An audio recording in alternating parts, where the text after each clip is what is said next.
जुनैद जब सब घर वालों के सामने तानिया की असलियत सबूतों समेत दिखा देगा तो जावियर को तो अपनी आंखों पे यकीन ही नहीं आएगा कि दुरे नायाब अभी तक बेकसूर थी। और दुरे नायाब के लिए सारी नफरत पैदा करवाने में असल हाथ तो तानिया का था।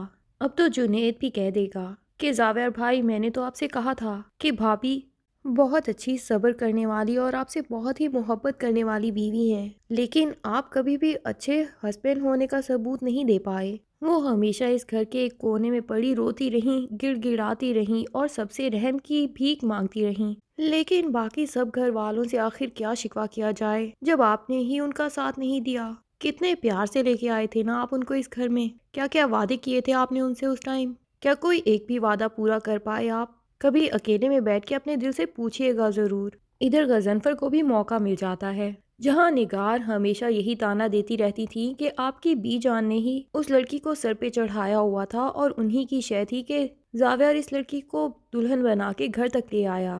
अब जो भी खानदान की बदनामी हो रही है, आपकी बी जान का ही इसमें कसूर है। गजनफर पहले भी अक्सर निगार को चुप करने का कहता था कि जो लोग मर चुके होते हैं एटलीस्ट उनके बारे में तो कुछ अच्छा बोल दिया करो, लेकिन निगार बेगम का यही कहना था जब कोई इतना बुरा करके मरा हो तो उसको अच्छे अल्फाज में कैसे याद किया जाए। तो अब गजनफर उससे पूछते हैं कि क्या तरबियत की है तुम्हारी बहन ने अपनी बेटी की? बड़ा ही शौक था ना तुम्हें तानिया को अपनी बहू बनाने का। अब सारी असलियत तो तुम्हारे भी सामने आ गई है, अब किस तरह तानिया की सफाई पेश कर पाओगी?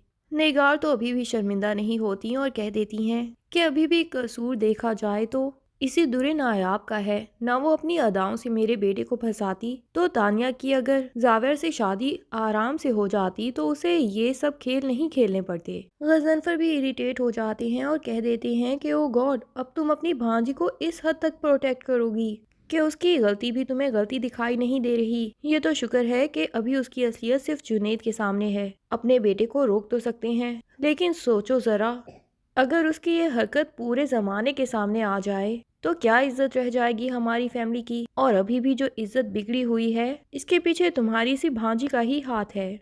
जैफी तो खुद भी अब तानिया के खिलाफ हो चुकी है और पहली दफा जिंदगी में वो बोल देती है कि हम लोगों ने शायद वाकई ही दुरे नायाब के साथ बहुत बुरा किया।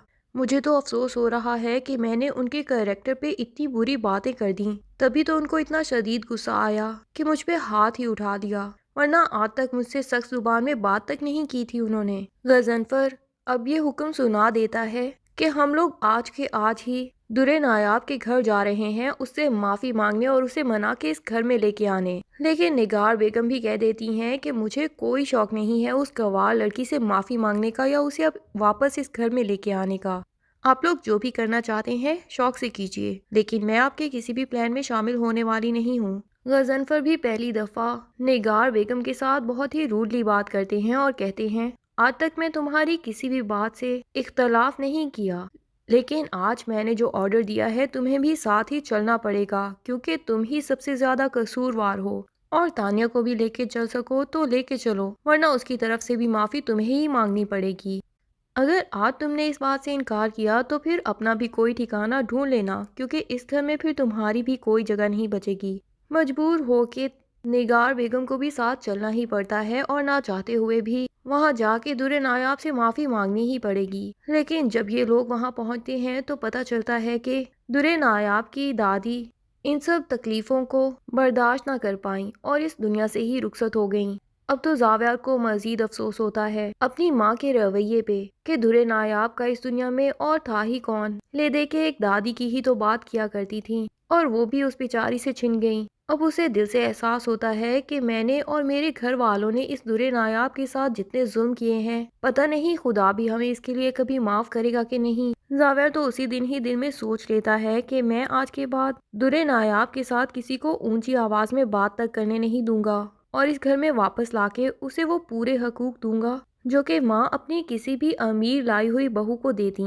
इधर दुरे नायाब की दादी की जब डेथ हो जाती है तो उसकी भाभी निगहत भी उसे कम्प्लीटली अपनी असलियत दिखा ही देती है, जो कि बार बार उसके पीछे उसके घर में आती थी। जावियर को ये चीजें पसंद भी नहीं थी, फिर भी भाभी बिला वजह कोई ना कोई बहाना ढूंढ के इसके घर आन ही पहुंचती थी और दुरे नायाब उनको किसी भी मुंह से मना भी नहीं कर पाती थी कि जावियर ने मुझे साफ ही कहा है कि तुम्हारे घर वाले यहाँ पे मत आए। अब जब भाभी की डेथ के बाद निगहत अपनी پوری اصلیت درے نایاب کے سامنے رکھ دے گی اور اسے اتنے تانے دے گی کہ وہ اس گھر سے ہی چلی جائے، تو درے نایاب بھی بھابھی کو دو ٹوک جواب دے دیتی ہے اور صاف ہی کہتی ہے کہ اس گھر میں میرا بھی حصہ ہے، بھائی سے آدھا صحیح لیکن میں بھی اس گھر کی حصے دار ہوں۔ اور پھر دادی اپنی موت سے پہلے ہی اپنے حصے کی بھی مجھے ہی مالک بنا گئی تھی، تو آپ کو کوئی حق نہیں پہنچتا کہ آپ مجھے اس گھر سے نکل جانے کے لیے کہیں۔ ہاں، اگر آپ کو میرے ساتھ نہیں رہنا ہے تو ٹھیک ہے، اس گھر کو بیچ دیجیے اور مجھے میرے حصے کی ساری رقم دے دیجیے، میں کہیں پہ بھی اپنا بندوبست کر لوں گی۔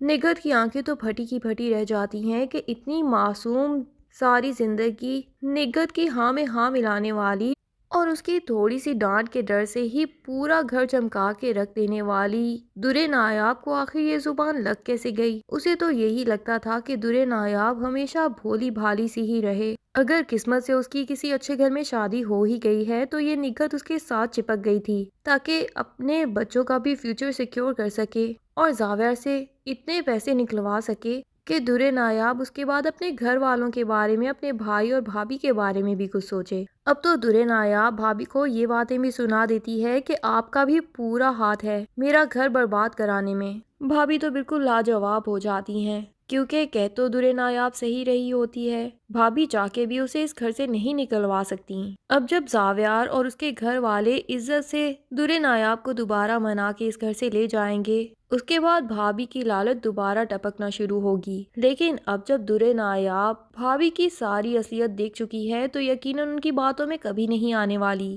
جنید کی لائف میں سے تانیہ تو چلی جائے گی اور یہ فیصلہ بھی جنید کا نہیں، جنید تو تانیہ کو دوبارہ سے بھی چانس دینے کے لیے تیار تھا، چاہے وہ تانیہ سے شدید نفرت کرتا تھا، لیکن اپنی خالہ دردانہ کے لیے وہ یہ کڑوا گھونٹ بھرنے کے لیے بھی تیار تھا کہ اگر تانیہ جنید سے اور اس کے گھر والوں سے معافی مانگ دے تو وہ ابھی بھی اس کو اپنی بیوی بنا کے واپس اس گھر میں لے جائے گا۔ لیکن تانیہ تو جنید کے ساتھ رہنا ہی نہیں چاہتی تھی، تو وہ خود ہی صاف منع کر دیتی ہے اور کہتی ہے کہ مجھے یہ شادی مزید نہیں چلانی۔ جنید کا رشتہ بھی اس کی پرانی گرل فرینڈ کے ساتھ ہو جائے گا کیونکہ اب غضنفر کو کسی لڑکی کے مڈل کلاس ہونے میں کوئی پرابلم نہیں ہوگا، بلکہ اسے پتہ چل جائے گا کہ یہ سارا کیا دھرا تو ایک ایلیٹ کلاس کی لڑکی کا تھا، مڈل کلاس کی لڑکی تو الٹا ان کی عزت پہ پردہ رکھے ہوئے تھی اتنے عرصے سے، ورنہ وہ چاہتی تو سوشل میڈیا پہ ان کے بارے میں کچھ بھی باتیں پھیلا سکتی تھی، لیکن اس نے ایسا نہیں کیا بلکہ ہر دکھ ہر تکلیف چپ کر کے برداشت کرتی رہی۔ اسی لیے غضنفر بھی خود ہی جنید کے ساتھ جاتے ہیں اور اس کا اسی لڑکی کے ساتھ رشتہ طے کر کے اسے بہو بنا کے گھر لے آتے ہیں۔ لیکن تانیہ کا انجام ہونے والا ہے بہت ہی برا اس کی ماں کی ڈیتھ کے بعد۔